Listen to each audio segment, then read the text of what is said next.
यार chain loose झाली यार याची. शिट, चायला चेनीतून आवाज येऊ राहिला यार. लूज झाली बक्की.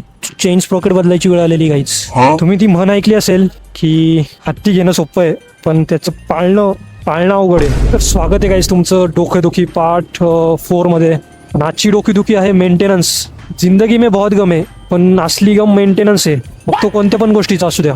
गाडीचं मेंटेनन्स, तिकडं आपल्या मित्राचं मेंटेनन्स, नाहीतर नसलेल्या गर्लफ्रेंडचं मेंटेनन्स.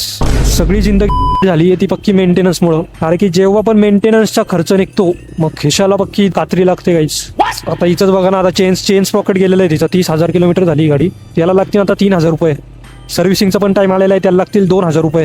भाई पगारच 5,000 रुपये माझा. तर मेंटेनन्सलाच 5,000 रुपये गेल्यावरती माझ्या पोटाचं मेंटेनन्स कसं काय भागवणार आहे मी. ही तरी ॲव्हरेज गाडी आहे जिचं मेंटेनन्स मला परवडानी. विचार करा मोठमोठे जे सुपर बाईक्स आहे त्यांचं मेंटेनन्स, परत 4 व्हीलरचं मेंटेनन्सचं तर विचारूच नका काहीच. साला कधी स्टिअरिंग आउट होईल, कधी ॲक्सेल आउट होईल, कधी ऑइल लीक होईल, कधी लुब्रिकंट लीक होईल. खूप काही गोष्टी असतात. त्यामुळंच पहिलंच म्हटलं होतं मी, हत्ती घेणं सोपं आहे पण पाळणं खूप अवघड आहे.